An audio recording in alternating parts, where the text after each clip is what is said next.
Hello student, sociology का answer writing हम लोग कर रहे हैं। तो इसमें थर्ड यूनिट की लास्ट टॉपिक आज लेके मैं आया हूँ। सोशियोलॉजी की थर्ड यूनिट जो चल रही है उसकी लास्ट टॉपिक आज हम करेंगे और इस तरह से ये थर्ड यूनिट आज कंप्लीट हो जाएगी। तो इसमें कौन कौन से टॉपिक्स हैं वो देख लेते हैं। ये टॉपिक है नगरीय समुदाय की विशेषताएं, नगरीय समुदाय में परिवर्तन, नगरीकरण, नगर नियोजन, नगरीय प्रबंधन, है ना। ये नगरों से संबंधित टॉपिक है। ये नगर संबंधित, इसमें नगरीय समुदाय की विशेषताएं हम नगर और ग्राम में अंतर पढ़ चुके हैं, तो उसके संदर्भ में विशेषताएं हम पढ़ लेते हैं। नगरीय समुदाय में क्या क्या परिवर्तन हो रहे हैं। तो ये तीन टॉपिक रिलेटेड टॉपिक है, नगरीकरण, नगर नियोजन, नगरीय प्रबंधन।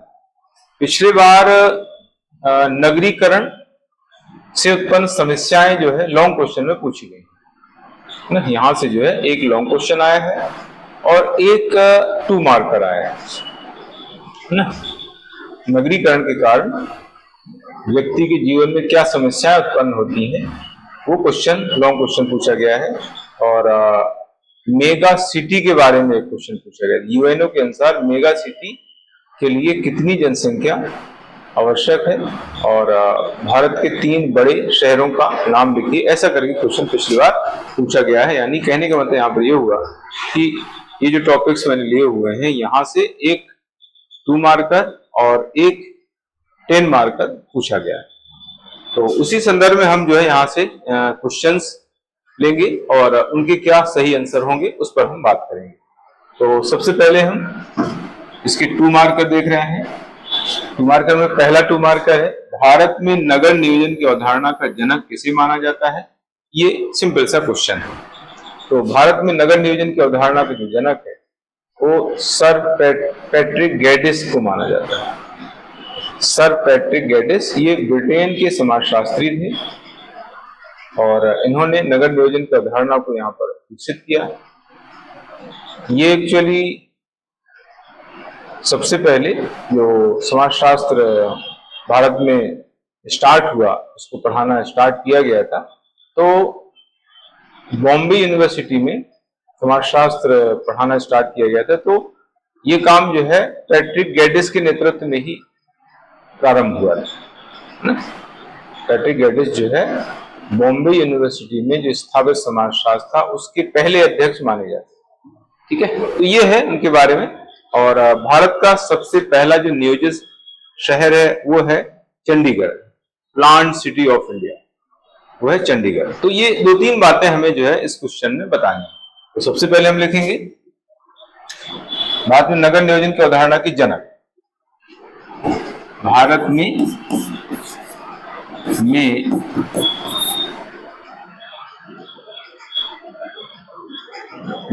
नगर नियोजन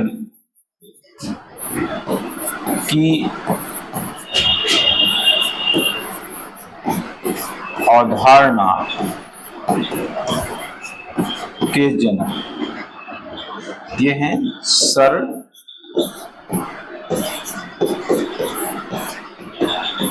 पैट्रिक गैडिस। ठीक, ये ब्रिटिश समाजशास्त्री थे, यहां पर हम लिख देंगे ब्रिटिश समाज शास्त्री इनको माना जाता है।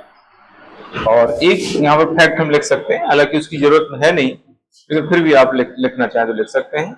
ये है भारत का पहला नियोजित शहर।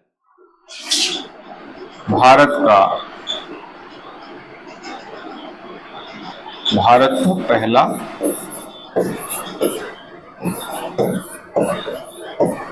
नियोजित शहर चंडीगढ़ को माना जाता है। चंडीगढ़ ना पंजाब हरियाणा की राजधानी है, पंजाब हरियाणा का हाईकोर्ट भी यहीं पर है। चंडीगढ़ यूटी है, संघ शासित क्षेत्र के अंतर्गत आता है। तो इसको पहला नियोजित शहर या first planned of India, first planned city of India कहा जाता है। तो ये पहला आंसर हमारा कंप्लीट हो जाता है 2 मार्कर का। इसके आगे है दूसरा 2 मार्कर। 2011 की जनगणना के अनुसार भारत में 10 मिलियन या उससे अधिक जनसंख्या वाले कितने शहर हैं? पॉइंट आएगा। इन्हें क्या कहा जाता है?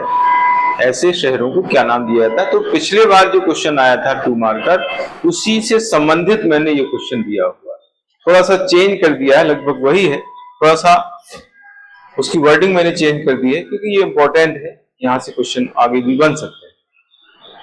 तो 2011 की जनगणना के अनुसार भारत में 10 मिलियन या 1 करोड़ या उससे अधिक जनसंख्या वाले कुल 4 शहर है ना। फिर 4 शहरों के नाम आपको लिख देना है। उसमें दिल्ली है, बॉम्बे है, कोलकाता है, बेंगलुरु है ना। ये 4 शहर उल्लेख कर देंगे, 4 शहर हैं और ये कौन कौन से हैं इनके नाम लिख देंगे। उसमें दिल्ली, बॉम्बे, कोलकाता, बेंगलुरु। और इन शहरों को क्या नाम दिया गया है? तो इनको नाम दिया गया है मेगा सिटी। इनको मेगा सिटी कहा जाता है। ऐसे शहर जिनकी जनसंख्या 10 मिलियन या 1 करोड़ से ज्यादा है उनको मेगा सिटी के नाम से जाना जाता है। ठीक है, और ये संख्या है 4। उसमें दिल्ली, मुंबई, कोलकाता और बेंगलुरु। ठीक है, तो इसको इस तरह से लिखना है।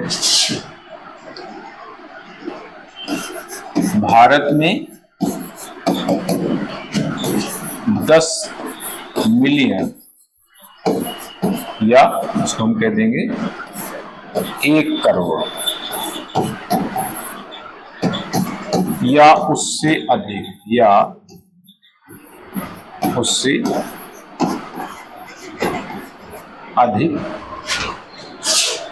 जनसंख्या वाले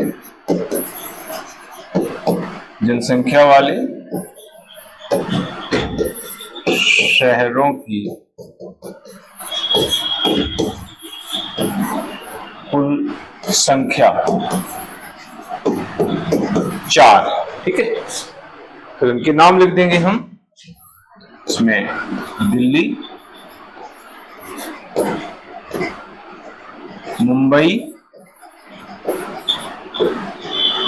कोलकाता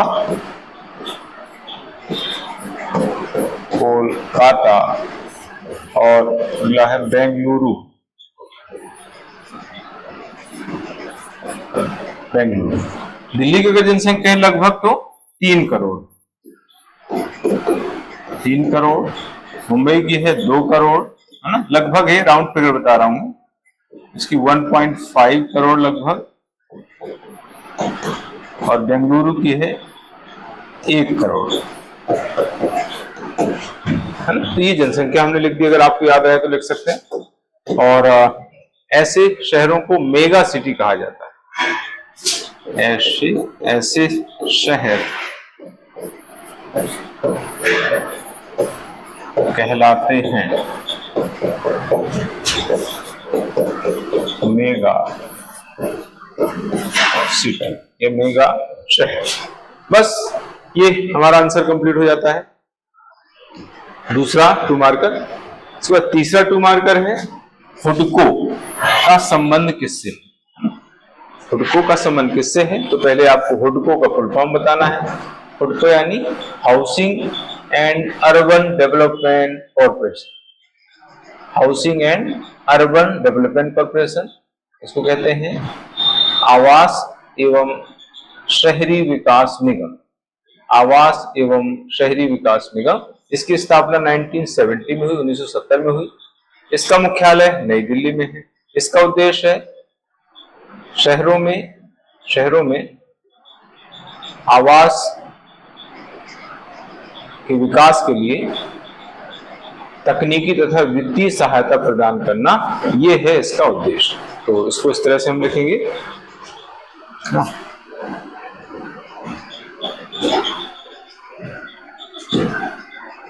हाँ, पहले हम बताएंगे इसका फुल फॉर्म।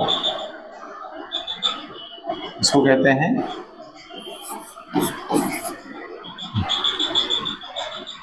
आवास एवं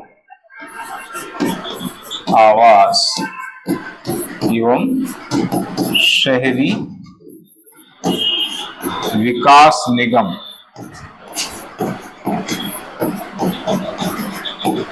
हाउसिंग एंड, एस से हाउसिंग है, यू से अर्बन है, डी से डेवलपमेंट, सीओ से corporation. Housing and urban development corporation, Hindi में कहते हैं आवास एवं शहरी विकास निगम। इसकी स्थापना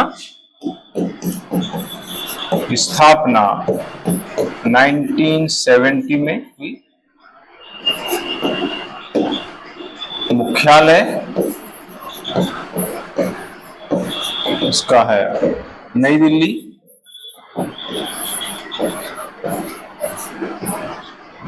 उद्देश्य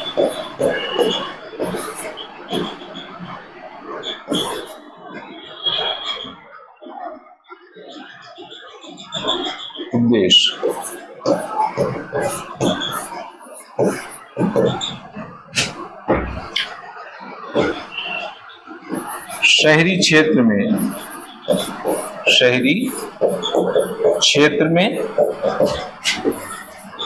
आवास के लिए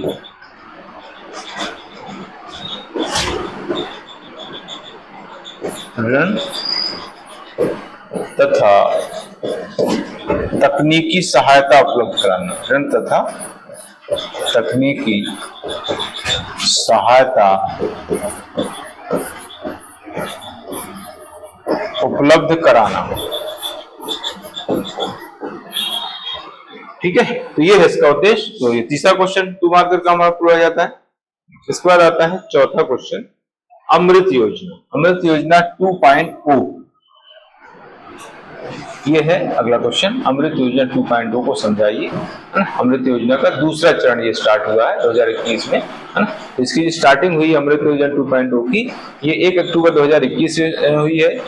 5 वर्षों के लिए योजना चल रही है, 2021-22 से लेकर 2025-26 तक, यानी 5 वर्षों के लिए योजना संचालित है और शहरी विकास के लिए है।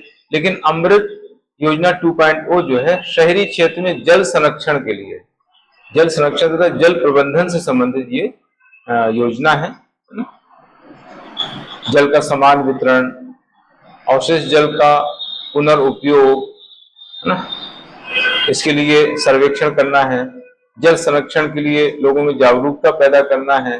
तो ये जो है इस उद्देश्य को लेकर के ये कार्यक्रम चल रहा है अमृत योजना 2.0। कुल मिला के ये जो है जल के संरक्षण से संबंधित, शहरी क्षेत्र में जल के संरक्षण के लिए, जल के समान वितरण के लिए, जल अवशिष्ट जल के पुनर्उपयोग के लिए जो है ये कार्यक्रम चल रहा है। ठीक है, तो इस तरह से लिखेंगे हम इसको। प्रारंभ है, इसका प्रारंभ हुआ है 1 अक्टूबर 2021, 1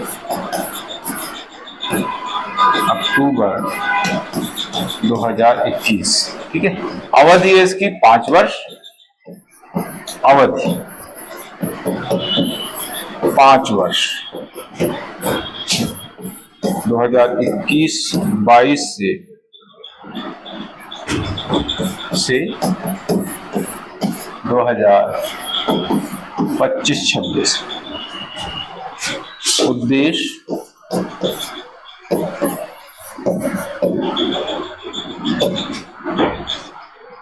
जल का समान वितरण,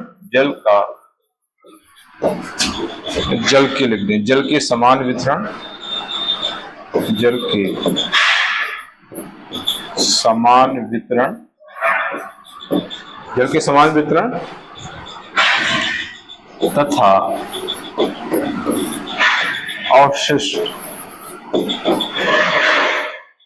अवशिष्ट जल के पुनः उपयोग के लिए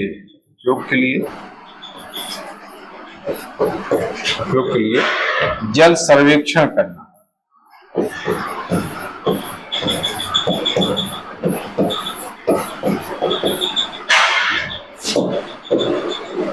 जल संरक्षण के लिए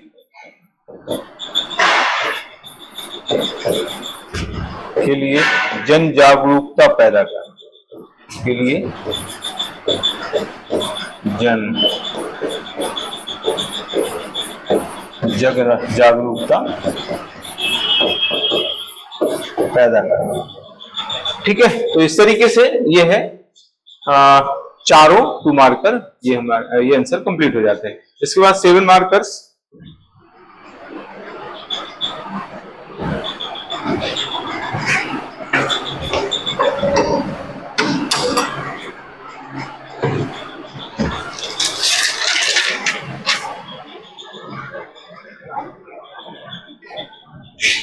हाँ, 7 मार्कर में नगरीय समुदाय में परिवर्तन के कारकों का उल्लेख करना है।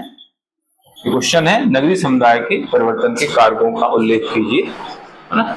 तो इसमें पहले नगरीय समुदाय में परिवर्तन को डिफाइन करना है और फिर उनके कारकों का उल्लेख करना है। सिंपल क्वेश्चन है। नगरीय समुदाय के कारक क्या है? नगरीय समुदाय में परिवर्तन क्या है?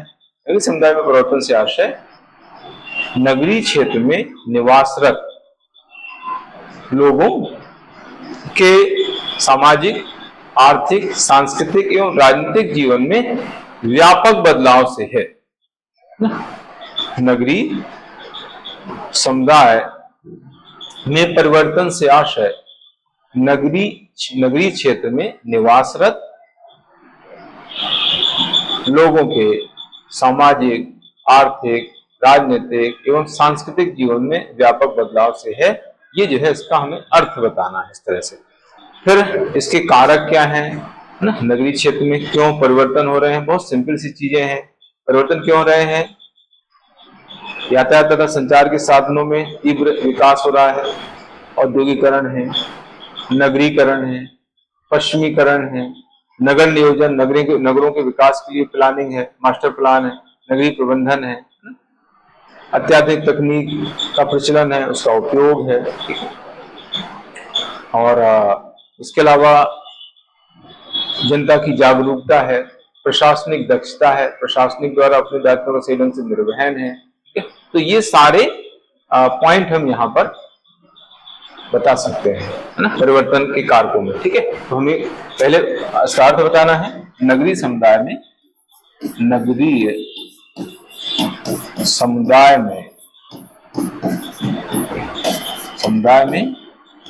परिवर्तन से आशय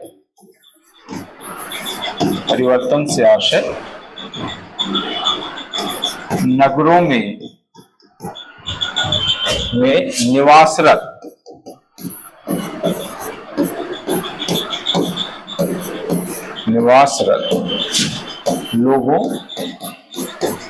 निवासरत लोगों के सामाजिक, आर्थिक,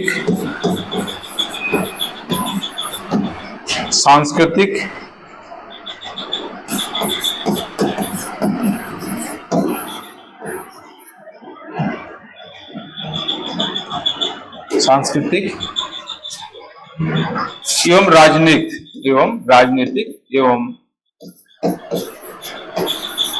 राजनीतिक जीवन में व्यापक बदलाव से है ना। तो ये है इसका मीनिंग। नगरीय समुदाय में परिवर्तन से आशय नगरों में निवासरत लोगों के सामाजिक, आर्थिक, सांस्कृतिक एवं राजनीतिक जीवन में व्यापक बदलाव से है। इसके कारक बताना है हमें। कारक, है ना, सीधे हेडिंग दे करके हम कारक लिखना स्टार्ट कर देते हैं। तो कारकों में पहला आता है परिवहन तथा संचार के साधनों का विकास। यह आएगा, पहला पॉइंट आ जाएगा। फिर दूसरा आता है औद्योगिकरण तथा नगरीकरण। औद्योगिकरण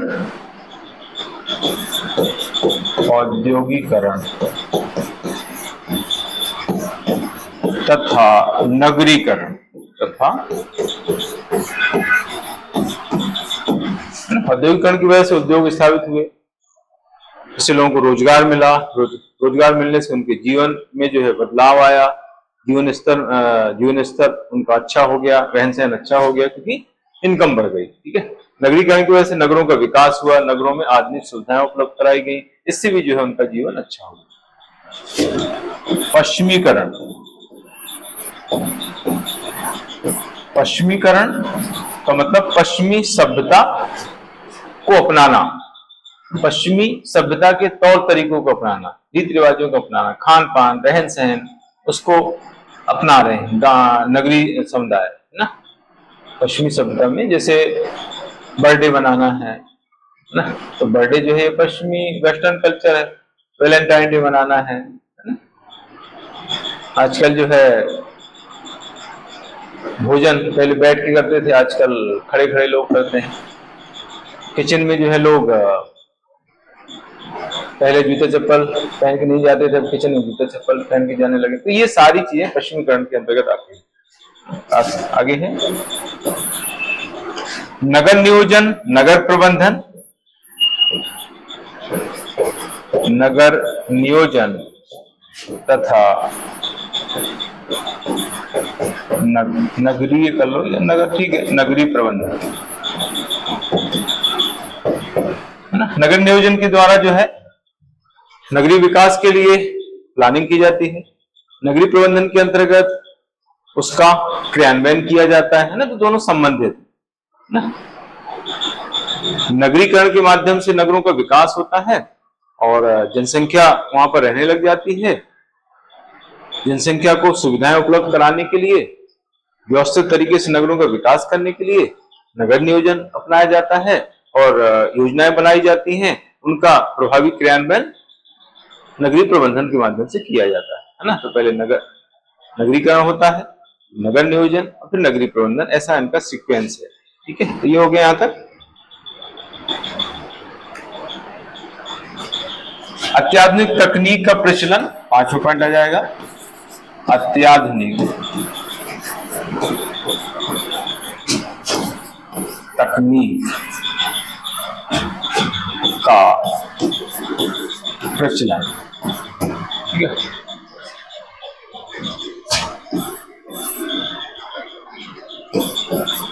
सरकार की नगरीय विकास, सरकार की नगरीय विकास तथा कल्याणकारी योजना है।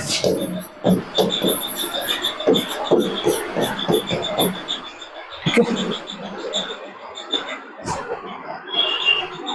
ये हो गया। उसके बाद मीडिया की भूमिका,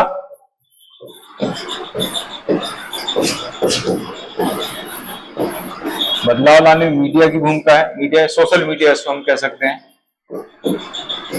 सोशल मीडिया की ज्यादा भूमिका है। सामाजिक आंदोलनों का प्रभाव हम लिख सकते हैं, सामाजिक आंदोलनों का प्रभाव, आंदोलनों का प्रभाव। ठीक है, तो ये हो गया पहला 7 मार्क का, सिंपल है, कोई ज्यादा उसमें खास बात नहीं है।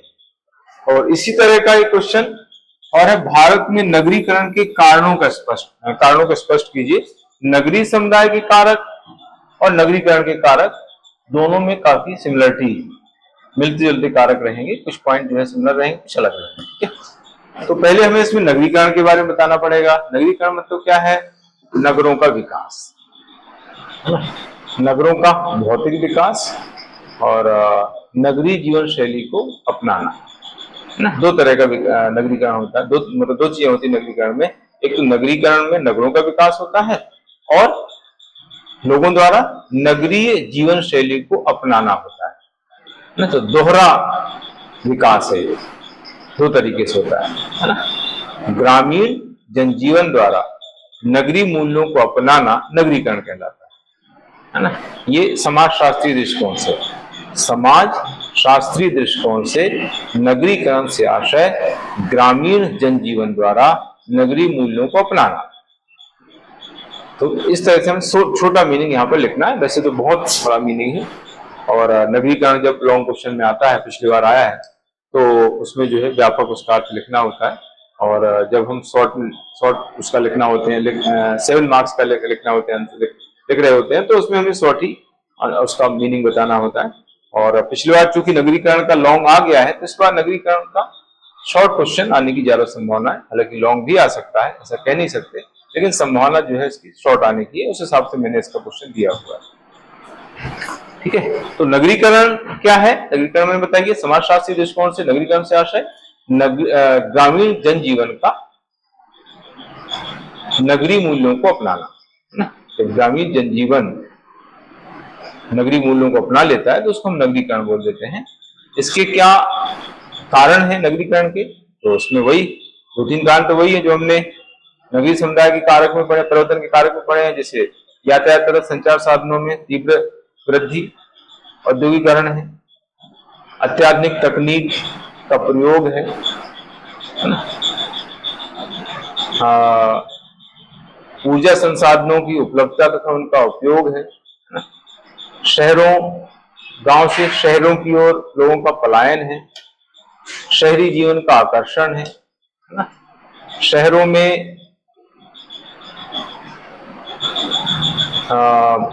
रोजगार की उपलब्धता है, स्थायी रोजगार की उपलब्धता है, ट्रैफिक की स्थिति है, पर्यावरण प्रदूषण की स्थिति है। तो ये इस तरीके से हमें जो है इसके बारे में बताना है ना। पर्यटन स्थल है, पर्यटन स्थल मनोरंजन के साधन है गांव में, नगरीय क्षेत्र में ना, पर्यटन स्थल है, मनोरंजन के साधन है, इससे भी जो है लोग अट्रैक्ट होकर के गांव से नगर की ओर पलायन कर जाते हैं। तो ये है इसके कारण। तो पहले हम लिखेंगे इसका अर्थ, समाज शास्त्रीय दृष्टिकोण से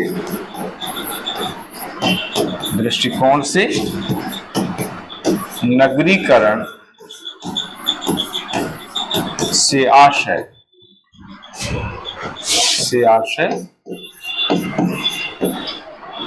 ग्रामीण जनजीवन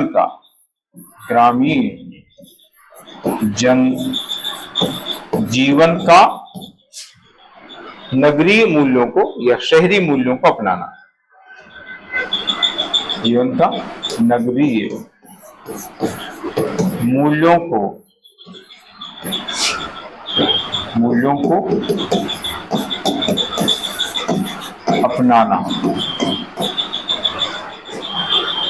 अपनाना है। ठीक है, तो ये हो गया जो इसका सिंपल सा मीनिंग, छोटा मीनिंग। अब इसके हमें कारण बताना है, क्यों नगरीकरण इतना ज्यादा हो रहा है।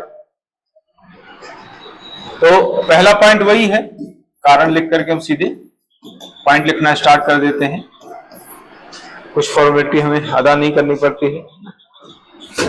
परिवहन तथा संचार के साधनों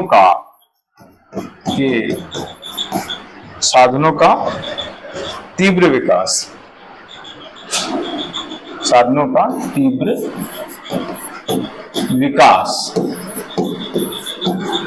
है ना। उसके बाद आता है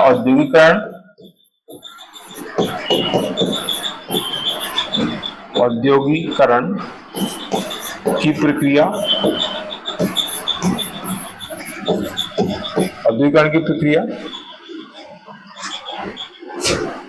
अत्याधुनिक तकनीक का विकास, अत्याधुनिक तकनीक का विकास।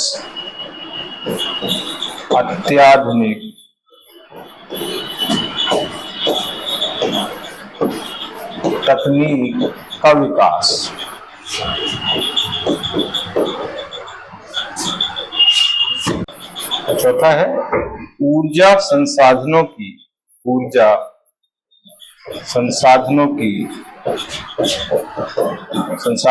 उपलब्धता तथा उपयोग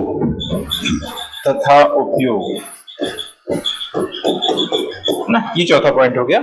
इसके बाद आगे है पांचवा पॉइंट, गांव से शहरों की ओर पलायन, गांव से, या इसको हम थोड़ा सा पहले हम लिख देते हैं। 5वां पॉइंट है शहरों में मनोरंजन के केंद्र तथा पर्यटन स्थल हो गया। छठा पॉइंट है शहरी जीवन का आकर्षण,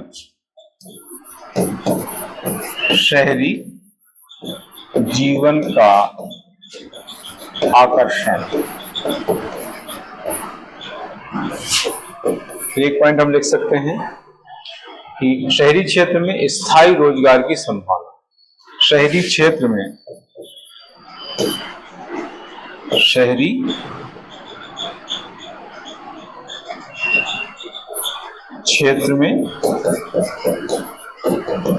स्थायी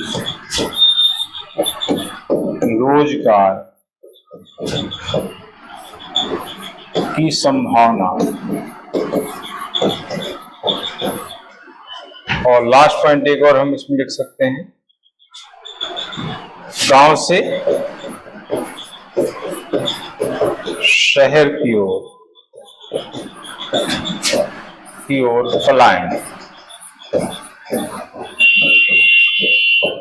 तो ये हमारा दूसरा 7 मार्कर कंप्लीट हो जाता है। भारत में नगरीकरण के कारणों को स्पष्ट कीजिए, इसका आंसर है ये। अब आता है तीसरा 7 मार्कर, भारत में नगरीय प्रबंधन की प्रमुख समस्याओं को उल्लेख कीजिए। आपके सिलेबस में सीधा यही टॉपिक दिया हुआ है, नगरीय प्रबंधन की समस्याएं। तो ऐसे ही क्वेश्चन एग्जाम में पूछे जाएंगे, सीधा सिलेबस से उठ करके क्वेश्चन बन जाता है, ठीक है। तो इसलिए मैंने ये क्वेश्चन दिया हुआ है। तो इसमें हमें क्या करना है, नगरीय प्रबंधन के बारे में पहले बताना है और फिर उसकी समस्याएं बताना है। तो नगरीय प्रबंधन क्या है? नगरीय प्रबंधन से आशय नगरों के सुव्यवस्थित विकास के लिए संचालित कार्यक्रमों का प्रभावी क्रियान्वयन और नगरीय सुविधाओं का व्यवस्थित करना, नगरीय सुविधाओं को व्यवस्थित करना, है ना। नगरीय प्रबंधन का मतलब है कि नगरों का योजनाबद्ध ढंग से विकास करने के लिए संचालित कार्यक्रमों का प्रभावी क्रियान्वयन करना एवं शहरी सुविधाओं को व्यवस्थित रूप देना, ये कहलाता है नगरीय प्रबंधन। तो पहले हमें नगरीय प्रबंधन का मीनिंग लिखना है और फिर जो है समस्याएं बताना है। नगरीय प्रबंधन की समस्याएं क्या हैं? सबसे बड़ी समस्या वित्त की समस्या आती है। वित्त की ज्यादा जरूरत पड़ती है प्रबंधन के लिए, वित्त की कमी पाई जाती है। ज्यादातर जो भी सरकारें हैं, नगरीय निकाय हैं, वहां पर जो है वित्त की काफी समस्या चलती रहती है ना।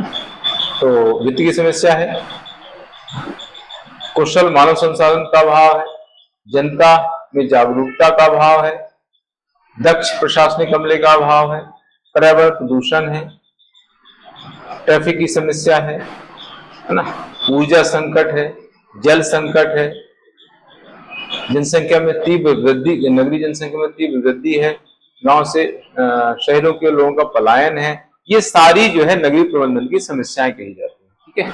अत्याधुनिक प्रबंधकीय तकनीक का अभाव है, ऐसे लोगों का अभाव है जो प्रबंधकीय रूप से दक्ष हैं, कार्यकुशल हैं, ऐसे प्रशासनिक अमले का अभाव पाया जाता है। तो ये सारी चीजें जो है हमें नगरीय प्रबंधन की समस्याओं में बताना है। तो पहले हम नगरीय प्रबंधन का अर्थ लिखेंगे। नगरीय प्रबंधन से आशय, नगरीय प्रबंधन से आशय नगरों के योजनाबद्ध ढंग से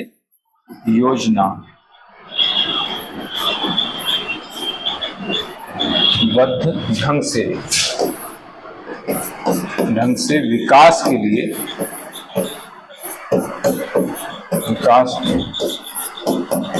के लिए संचालित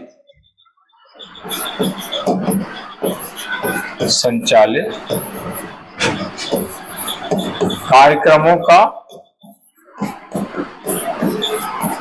का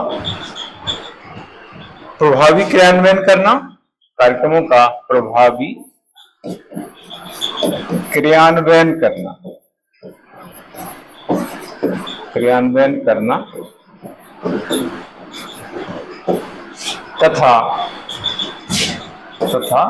शहरी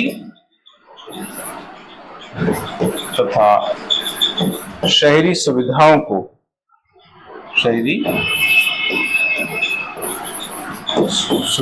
को व्यवस्थित रूप प्रदान करें।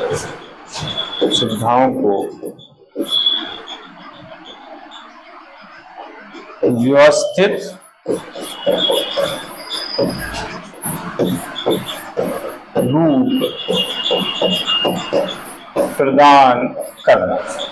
तो ये हो गया इसका मीनिंग नगरीय प्रबंधन का। अब इसकी समस्याएं हैं उनके बारे में बात करनी है। समस्याएं, तो डायरेक्ट हम समस्याएं लिखेंगे और पॉइंट स्टार्ट कर देंगे पॉइंट से। इस तरह से पहला पॉइंट, देखिए नगरीय प्रबंधन के लिए अत्यधिक पूंजी निवेश की आवश्यकता होती है। तो सबसे बड़ी प्रॉब्लम है, समस्या है, वो ये है कि कोई भी विकास संबंधी कार्यक्रम हमें क्रियान्वित करना है, उसको संचालित करना है, तो उसके लिए बहुत ज्यादा पैसे की जरूरत पड़ती है। तो पहली जो समस्या वो है अत्यधिक पूंजी निवेश की आवश्यकता। अत्यधिक पूंजी निवेश की आवश्यकता। पूंजी निवेश की आवश्यकता, ये है पहला पॉइंट। दूसरा इसी से जुड़ा हुआ है वित्त की कमी। निवेश की बहुत जरूरत पड़ती है, लेकिन नगरीय निकायों के पास उतना वित्त उपलब्ध नहीं हो पाता, इससे प्रॉब्लम आती है। प्रबंध संबंधी अत्याधुनिक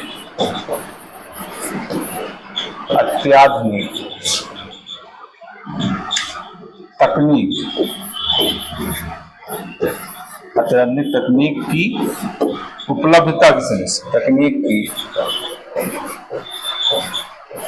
उपलब्धता की समस्या। है ना, ये हो गया एक पॉइंट। और यहां पर हम लिख देंगे नगरीय जनसंख्या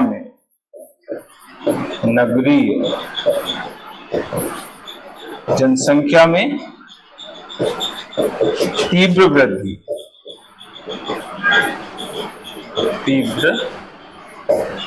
है। तो 4 पॉइंट हो गए। 5वां पॉइंट है प्रबंधकीय रूप से दक्ष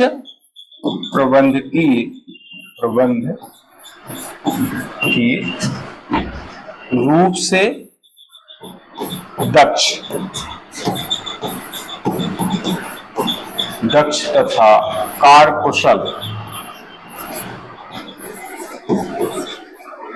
प्रशासनिक अमले का अभाव।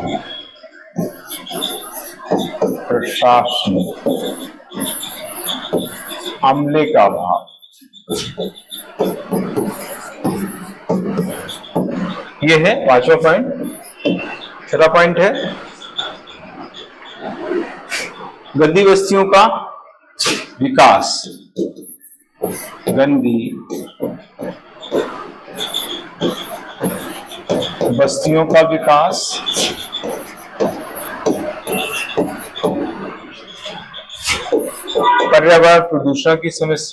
पर्यावरण प्रदूषण की समस्या।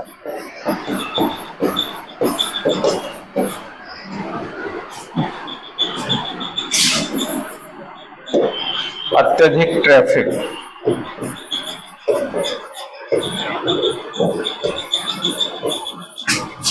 की समस्या, अत्यधिक ट्रैफिक तथा दुर्घटना, सड़क दुर्घटनाओं की समस्या आ जाएगी। अत्यधिक ट्रैफिक तथा सड़क दुर्घटनाओं की समस्या।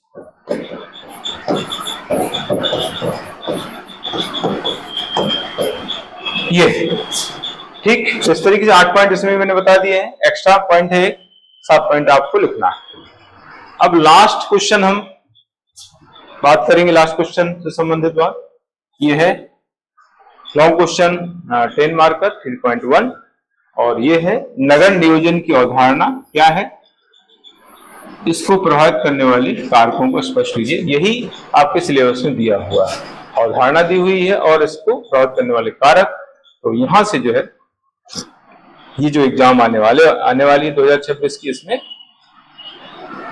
लॉन्ग क्वेश्चन बनने की संभावना काफी है, इसलिए मैंने यहां से लॉन्ग क्वेश्चन ये दिया हुआ। ठीक है, क्योंकि लॉन्ग क्वेश्चन है ये, तो हम इसमें इसका फॉर्मेट बताएंगे। पहले इसमें क्या क्या हमें लिखना है, इसका इंट्रोडक्शन आएगा, फिर इसका मीनिंग बताना है, अवधारणा यानी अर्थ है, और फिर इसके हम बताएंगे कारक, प्रभावित करने वाले कारक, फिर आएगा निष्कर्ष। तो इस तरीके से ये हमारा फॉर्मेट ऐसे पूरा हो जाता है। तो सबसे पहले हम लिखेंगे इसका इंट्रोडक्शन, प्रस्तावना। देखिए, नगरीकरण की वजह से जो है नगरों में अत्यधिक वृद्धि हुई है, नगरों में बेतहाशा वृद्धि हुई है, इसलिए नगरों का निर्माण तथा सुव्यवस्थित विकास करने के लिए और उन्हें सर्व सुविधायुक्त बनाने के लिए नगर नियोजन की अवधारणा अस्तित्व में आई है या उसका उदय हुआ है। भारत में इसकी अवधारणा के जो जनक हैं वो सर पैट्रिक गैटिस कहे जाते हैं, जो मैंने स्टार्टिंग में एक क्वेश्चन दिया था उसका आंसर बताया था, वो यहाँ पर आपको ऐड कर देना है।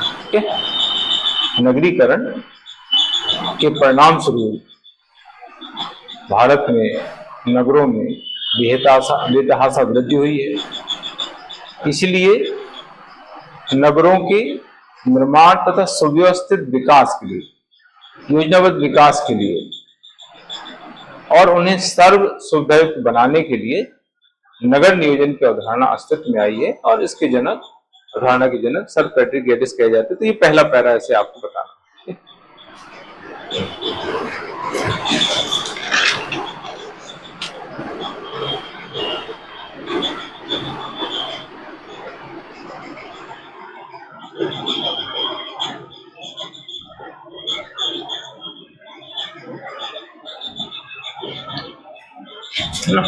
तो ये पहला पैरा है, जिसे मैंने बताया है।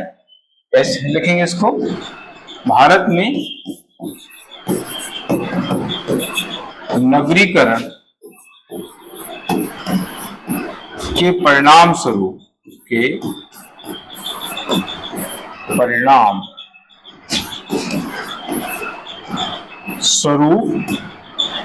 बाद में नगरीकरण के परिणाम स्वरूप नगरों में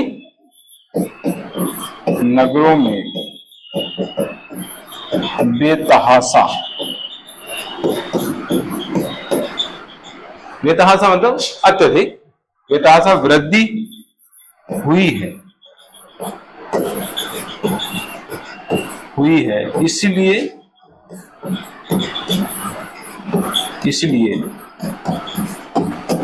इसलिए नगरों का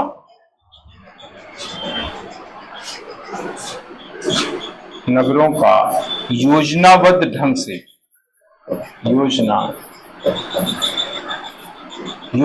ढंग से विकास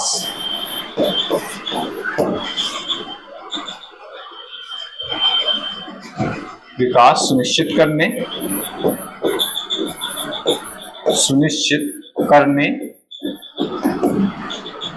और उन्हें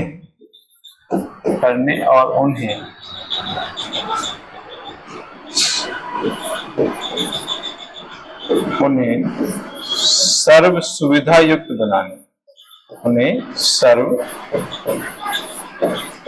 सुविधा युक्त बनाने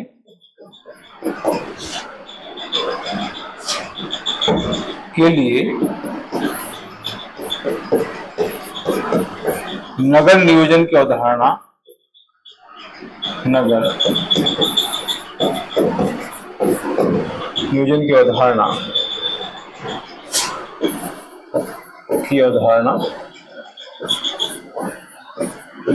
का उदय हुआ।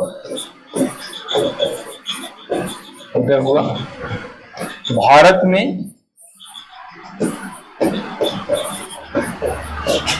इसके जनक सर पैट्रिक गैडिस, इसको अंडरलाइन कर देंगे, इनको गैडिस कहे जाते हैं,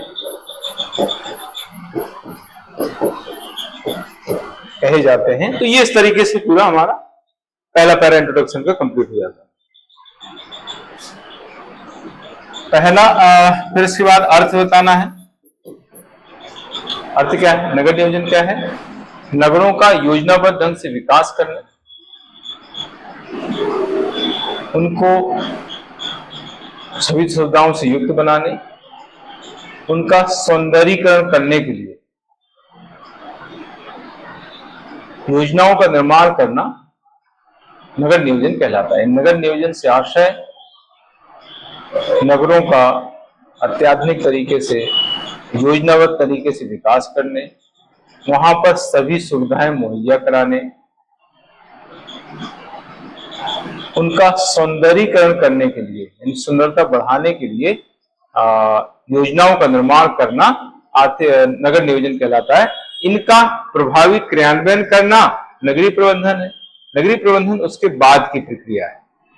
पहले आता है नगरीकरण, फिर आता है नगर नियोजन, फिर आता है नगरीय प्रबंधन, और इसी क्रम में आपके सिलेबस में ये टॉपिक भी दिए हुए हैं, इसी क्रम में दिए हैं। नगरीकरण दिया, नगर नियोजन, फिर नगरीय प्रबंधन दिया है ना। नगरीकरण के माध्यम से नगरों का विकास होता है, नगरों का निर्माण होता है, ठीक है, और उनको सही ढंग से बसाने के लिए, वहां पर सुविधाएं मुहैया कराने के लिए, स्मार्ट सिटी बनाने के लिए प्लानिंग की जाती है, तो वो हो गई नगर नियोजन। और जब इनका प्रभावी तरीके से क्रियान्वयन किया जाता है तो उसको हम कहते हैं नगर प्रबंधन, ठीक है। तो ये है इसके बारे में। तो हम क्या लिखेंगे? नगर नियोजन से आशय नगर नियोजन, नगरीय नियोजन कर लो, नगरीय नियोजन से आशय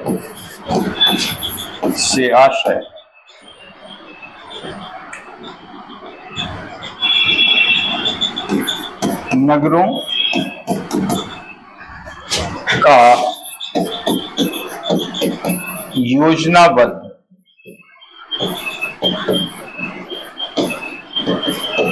ढंग से विकास करने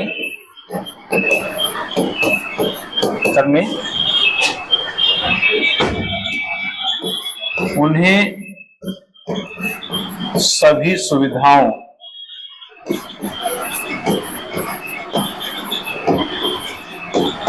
से सुसज्जित करने,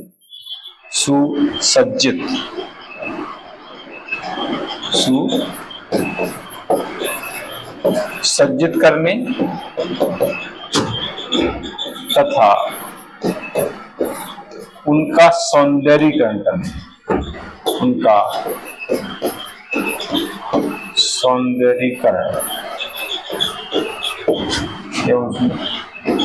करने के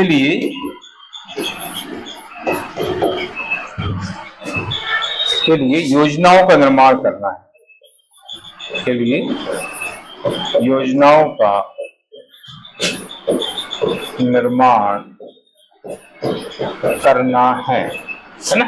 जैसे स्मार्ट सिटी प्रोजेक्ट, जैसे हम लिख देंगे, जैसे स्मार्ट सिटी प्रोजेक्ट, ऐसा हम उदाहरण लिख सकते हैं। ठीक है, ये हो गया अर्थ का पॉइंट। अब हमें बताना है प्रभावित करने वाले कारक। इसमें हेडिंग देकर के हम बताएंगे कारक हेडिंग देकर बताना है किन कारकों पर आर्थिक नियोजन निर्भर करता है।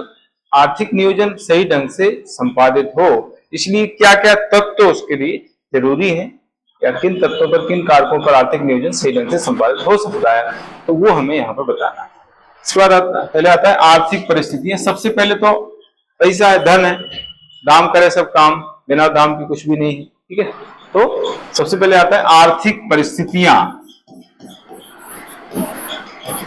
आर्थिक,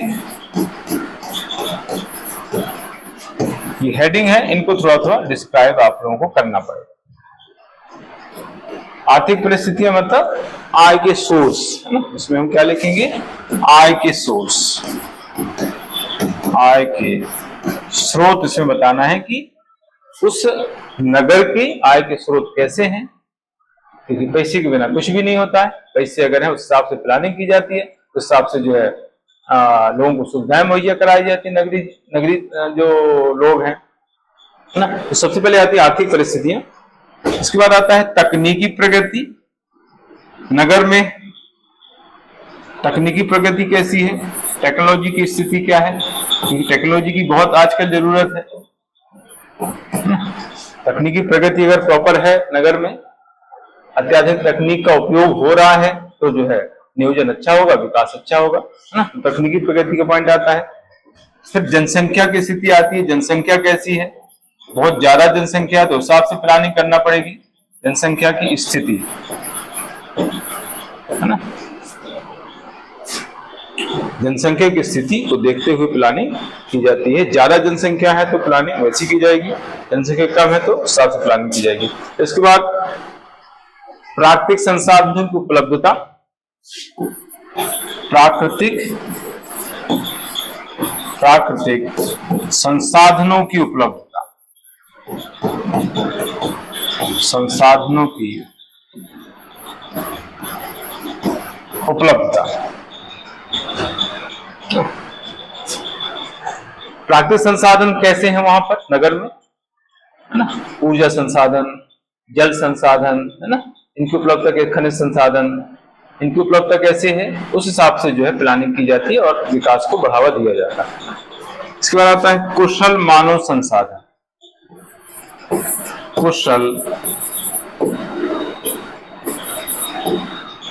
कुशल मानव संसाधन, जो लोग हैं, वहां रहने वाले लोग हैं, उनके कार्यकुशल हैं, योग्य हैं, दक्ष हैं, उस हिसाब से जो है प्लानिंग की जाती है और क्रियान्वयन किया जाता है। इसके बाद आता है जनता का जागरूक होना। जनता का जागरूक होना तथा प्रशासन को सहयोग करना, प्रशासन को सहयोग करना।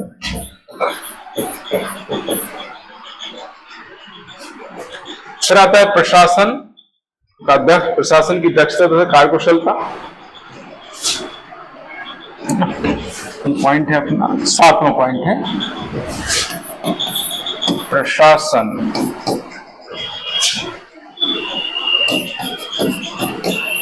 की दक्षता तथा कार्यकुशलता, है ना। प्रशासन अगर दक्ष कार्यकुशल है तो सही ढंग से काम होते हैं, सारे अच्छे काम होते हैं प्रॉपर। शहर में भूमि की उपलब्धता, शहर में भूमि की उपलब्धता कैसी है, कम है, ज्यादा है, उस हिसाब से जो है विकास होता है, उस हिसाब से प्लानिंग की जाती है। शहर में भूमि की उपलब्धता, है ना। फिर आता है राजनीतिक परिदृश्य।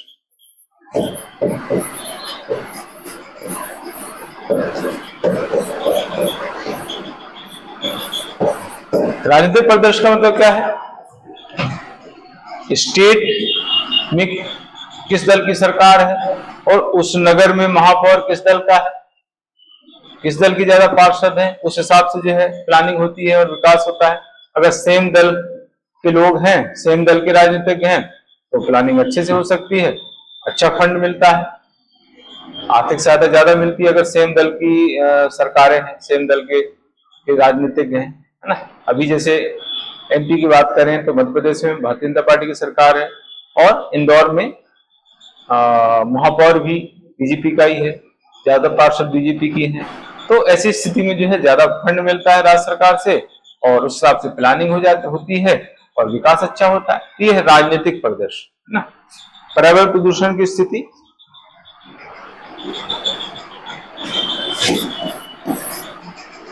ट्रैफिक की स्थिति लिखो, ट्रैफिक की स्थिति। ट्रैफिक कैसा है, ट्रैफिक ज्यादा है कम है, उस हिसाब से प्लानिंग करना होती है। 10 पॉइंट हो गए, हम और पॉइंट लिख सकते हैं। जलवायु, शहर की जलवायु की स्थिति, शहर की जलवायु की स्थिति, शहर की जलवायु की स्थिति, है ना। शहर की जलवायु कैसी है, ज्यादा तापमान है, कम तापमान है, ज्यादा बारिश होती है, कम बारिश होती है, ज्यादा बारिश होती है तो फिर उस हिसाब से प्लानिंग की है। जैसे बॉम्बे है अहमदाबाद, सूरत है, यहाँ पर बहुत ज्यादा बारिश होती है, चेन्नई है, तो उस हिसाब से जो है वहां की जो नगरीय निकाय है उस हिसाब से प्लानिंग करते हैं, ठीक है।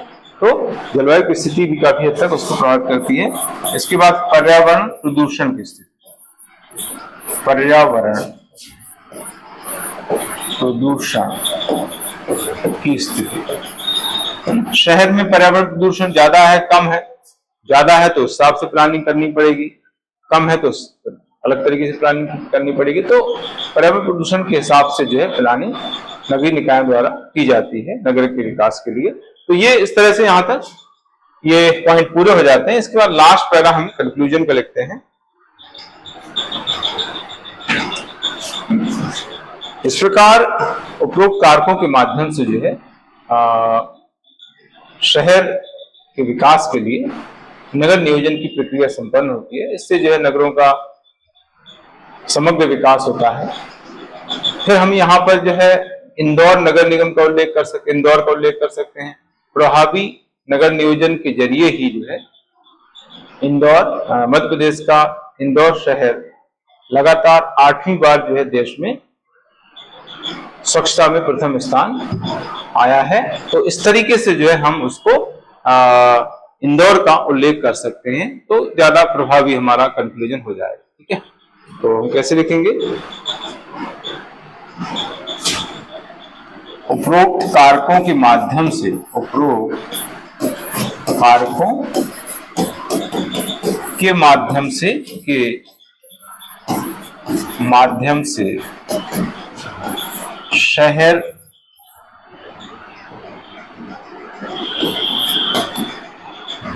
के नियोजित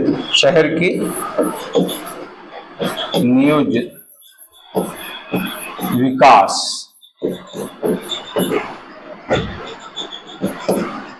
शहर के नियोजित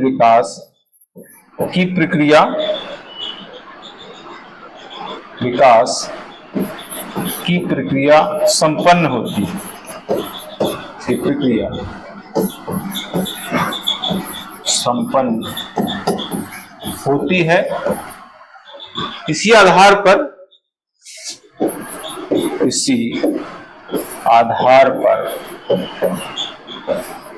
भारत में स्मार्ट सिटीज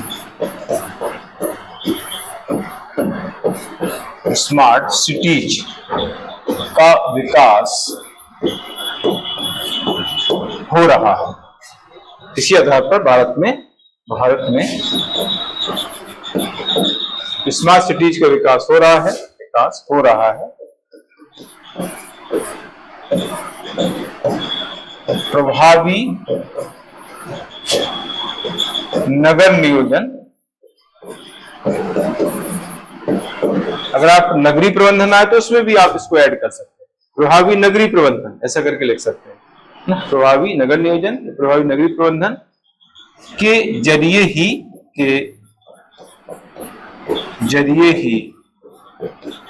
मध्य प्रदेश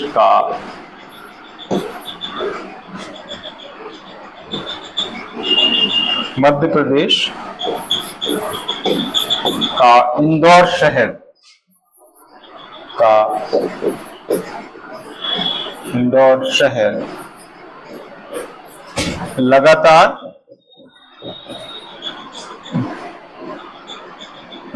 लगातार 8वीं बार स्वच्छता में देश में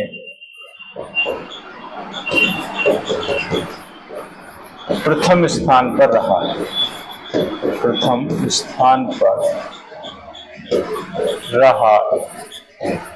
ये हो गया इसका कंक्लूजन।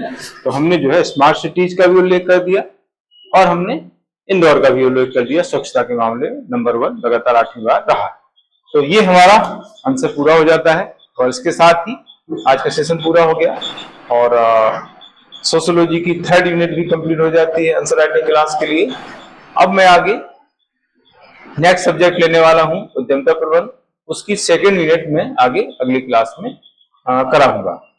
उसमें जो है स्टार्टिंग टॉपिक लेकर के उसके आंसर राइटिंग में नेक्स्ट क्लास में कराऊंगा। तो आज के लिए इतना ही। आप सभी को दिन शुभ हो। Good luck. जय हिंद।